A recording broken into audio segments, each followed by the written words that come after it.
नमस्कार दोस्तों, BNA network के यूट्यूब चैनल पर आपका स्वागत है। मैं हूं कुलभूषण। आज बात करेंगे बेंगलुरु में हुई महागठबंधन की बैठक के बारे में। आपको याद होगा 2014 और 2019 में प्रधानमंत्री नरेंद्र मोदी ने कांग्रेस मुक्त भारत का नारा दिया था। कांग्रेस मुक्त भारत यानी भ्रष्टाचार मुक्त भारत का नारा दिया था। लेकिन कल जो एजेंडा महागठबंधन की बैठक का सामने आया है, उसमें खुलकर ये बात सामने आई है कि यूपीए का नाम ही बदल दिया गया, यानी यूपीए को एक तरह से खत्म कर दिया गया। तो प्रधानमंत्री नरेंद्र मोदी की वो बात या भविष्यवाणी कहें कि कांग्रेस मुक्त भारत, क्योंकि यूपीए गठबंधन में कांग्रेस सबसे बड़ी पार्टी है, तो अपने आप ही उन्होंने उस नाम को हटा दिया। अब ये बात बहुत समझने की है। किसी का नाम बदलने से ना तो उसकी मानसिकता बदली जा सकती है, ना ही उसका एजेंडा बदला जा सकता है। लेकिन जिस तरह से यूपीए को डिसॉल्व कर दिया गया और इंडिया नाम दिया गया, इंडिया यानी कि भारत, लेकिन उसका जो नामकरण किया गया, तो ये भी दर्शकों को मालूम होना चाहिए कि जिस देश में हम रहते हैं उसका नाम भारत है, हिंदुस्तान है, और भरत के नाम से ही इस देश का नाम भारत पड़ा था। तो ये इंडिया जो शब्द लाए हैं ढूंढकर, ये भ्रष्टाचारी और वंशवादी, ये तो विदेशी शब्द है। अंग्रेजों ने इसका नामकरण किया था इंडिया का। तो ये लोग किस मानसिकता के हैं, इनकी मानसिकता का ये पता चल रहा है नाम रखने से। और इंडिया इंडिया जो ये चिल्लाएंगे नरेंद्र मोदी के खिलाफ, तो नरेंद्र मोदी तो आज विश्व की शक्ति बन चुके हैं। विश्व में जो भारत की, हिंदुस्तान की धाक आज है, ना तो वो यूपीए के शासन में रही और ना ही कांग्रेस के शासन में रही। और बात ये भी समझने की है, जिस तरह का महागठबंधन ये लोग 26 दलों का मिलकर तैयार कर रहे हैं, चुनाव आते आते इसमें 20 ही पार्टी रहने वाली हैं, 6 इसमें से आउट हो जाएंगी। और ये सारी पार्टियां या तो भ्रष्टाचार में लिप्त हैं या वंशवाद में लिप्त हैं। ये अपनी चिंता कर रहे हैं, ना कि इस देश की चिंता कर रहे हैं। सिर्फ लोकतंत्र बचाने की बात करते हैं, बोलने की आज़ादी की बात करते हैं। तो इन लोगों को जो बोलने की आज आज़ादी है वो कहाँ से मिली? इसी लोकतंत्र से मिली और मोदी के शासन में मिली। तो इनकी ये वाक्य, इनकी ये बात, यहाँ पर कथन इनका असत्य हो जाता है कि आज भारत में बोलने की आज़ादी नहीं है।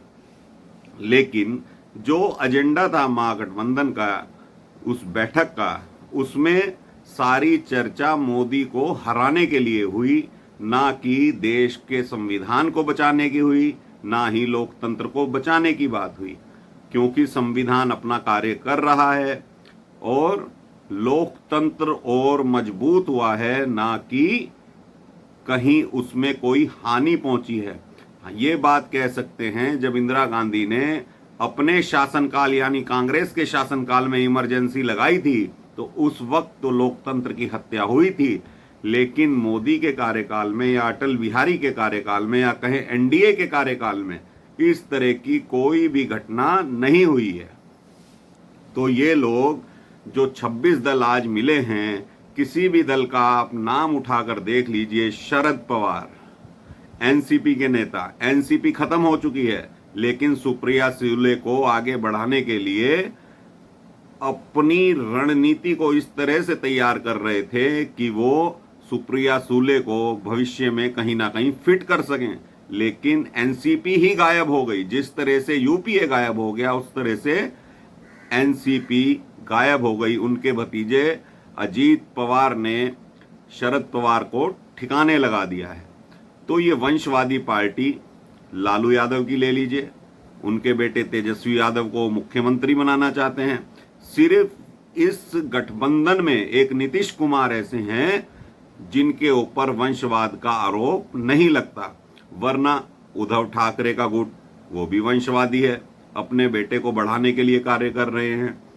तो ये लोग जितने भी आज उस महागठबंधन में या कहिए ठगबंधन में शामिल हुए हैं, वो सारे के सारे या तो सीबीआई के डर से, ईडी के डर से, या अपने अपने भाई भतीजे को बचाने के लिए इकट्ठे हुए हैं, ना कि इस देश को बचाने के लिए। इनके पास कोई एजेंडा नहीं है कि ये अगर सत्ता में आते हैं तो किस तरह से देश को आगे ले जाएंगे। हाँ, एक ही चीज पर इनका फोकस है, मोदी को हटाना है, मोदी को हटाना है। और ये दर्शकों आपको जानकर बड़ा हर्ष होगा, जो कि सहारा ग्रुप में जिन निवेशकों के पैसे कई साल पहले डूब गए थे कांग्रेस की सरकार में, वो कल पोर्टल मोदी गवर्नमेंट ने लॉन्च कर दिया है कि सब अपना अपना एक तरह से बायोडाटा या जानकारी दीजिए कि किन किन लोगों के कितने कितने पैसे हैं, वो आप उस पोर्टल पर दे सकते हैं और वो पैसा केंद्र सरकार अब आपको लौटाने वाली है। तो देखिए कितने बड़े बड़े कार्य इस देश में हो रहे हैं। किसी ने सोचा नहीं होगा कि सहारा ग्रुप, जिसने कई वर्षों तक लोगों को लूटा, पागल बनाया, उनको जगह देने, मकान देने, फ्लैट देने के नाम पर जो ठगी की गई, तो उसका भी पोर्टल भारत सरकार ने जारी कर दिया है। ये देश में ऐसा पहला कार्य होगा, जो प्राइवेट संस्था रही सहारा ग्रुप, उसका पैसा सरकारी माध्यम से लौटाया जाएगा। तो मोदी को या अमित शाह को या एनडीए को कितनी चिंता है इस देश के बारे में। 80 करोड़ लोगों को मुफ्त राशन दिया गया, तो क्या ये मोदी की रणनीति या मोदी इस देश को जानते नहीं है? ऐसा हो सकता है। मोदी अभी फ्रांस गए, मोदी लगभग विदेशी दौरों में जो कूटनीति दिखा चुके हैं, ऐसी कूटनीति इंदिरा गांधी ने कुछ समय तक दिखाई थी, लेकिन मोदी उससे कहीं आगे निकल चुके हैं। भारत का नाम, हिंदुस्तान का नाम रूस भी लेता है, अमेरिका भी लेता है, ईरान भी लेता है, मुस्लिम कंट्रीज भी लेती हैं, तो और चीन भी घबराता है। लेकिन ये लोग कहते हैं कि चीन ने हमारी भूमि पर कब्जा कर लिया। अरे कब्जा कर लिया तो आप लोग जाइए, वीडियोग्राफी कीजिए, वहां उस सीमा तक पहुंचिए जहां पर चीन ने कब्जा कर लिया है। जाने की हिम्मत नहीं। जवाहरलाल नेहरू के टाइम में जो 33,000 किलोमीटर चीन ने भारत की भूमि कब्जाई थी, तो उसके बारे में ये लोग जिक्र नहीं करते। लेकिन जब भारत चीन को मुंह तोड़ जवाब देता है, उनके 50-50 जवानों को मार देता है, उसकी ये चर्चा नहीं करते। कहते हैं भारतीय फौज, हमारी फौज पिट गई है। लेकिन दोस्तों, क्या हिंदुस्तान की फौज ने उनके 50 से अधिक सैनिकों को नहीं निपटाया था? और आज भारत सक्षम है, चाहे पाकिस्तान हो चाहे चीन हो, सबको जवाब देने के लिए। तो ये मोदी कार्यकाल में ही ऐसा हुआ है। और जिस तरह का महाठगबंधन इन लोगों ने बनाया है, ये भारतीय जनता पार्टी, नरेंद्र मोदी या एनडीए का मुकाबला करने में असक्षम हैं। सक्षम ही नहीं है। सिर्फ 2-3 राज्य छोड़ दीजिए जहां पर ये प्लस में रहने वाले हैं, वरना पूरे भारतवर्ष में, पूरे देश में आज भी मोदी की लोकप्रियता चरम पर है। वो इसलिए है, मोदी के कार्यों की वजह से। जो मोदी देश के लिए कार्य कर रहे हैं, उसी की वजह से। हमें लोग तरह तरह के कमेंट करते हैं कि हम गोदी मीडिया हैं। हाँ, हम हो सकते हैं, लेकिन जो हमें दिखाई देगा वो तो हम वर्णन करेंगे ही। ऐसा 26 दलों में कौन सा दल है जिसके ऊपर भ्रष्टाचार के आरोप नहीं है, वंशवाद के आरोप नहीं है? लेकिन ना तो मोदी के ऊपर इस तरह के कोई आरोप हैं। हाँ, बीजेपी के कुछ नेताओं पर हो सकते हैं, लेकिन ये तो पूरे महागठबंधन में वंशवाद और भ्रष्टाचार के कारण ही एक हुए हैं। लेकिन एनडीए में ऐसा कुछ भी नहीं है। तो दोस्तों, इस बैठक का जो एजेंडा रहा वो सिर्फ मोदी को हराने के लिए किया गया। इंडिया नाम बदल दिया गया।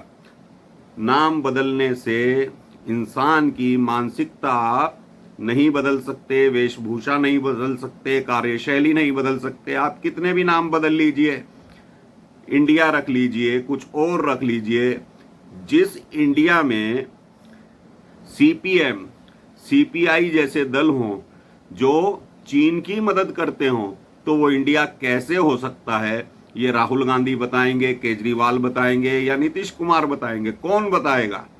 जब भारत चीन का युद्ध हुआ था तो ये सीपीआई, सीपीएम चीन की मदद कर रहे थे, तो ये इंडिया में कैसे आ सकते हैं? ये तो भारत के खिलाफ कार्य करते हैं। अरविंद केजरीवाल नक्सली मानसिकता के व्यक्ति हैं। वो व्यक्ति जो कहता था मैं कभी कांग्रेस से हाथ नहीं मिलाऊंगा, लेकिन कांग्रेस की गोद में बैठा है। वो ममता बनर्जी जो कांग्रेस को बंगाल में खत्म करना चाहती है, वो आज सोनिया गांधी से हाथ मिला रही है। तो ऐसे ऐसे दल भाजपा का मुकाबला करने चले हैं। मेरी उनको शुभकामनाएं हैं, कुछ करके दिखाएं। और मजबूत विपक्ष का होना भी लोकतंत्र के लिए बहुत जरूरी है। इस पर आगे चर्चा करते रहेंगे। तो मेरा कंटेंट आपको कैसा लगा, लाइक करके बताइए, वीडियो को शेयर कीजिए, चैनल को सब्सक्राइब जरूर कीजिए। धन्यवाद, नमस्कार, भारत माता की जय।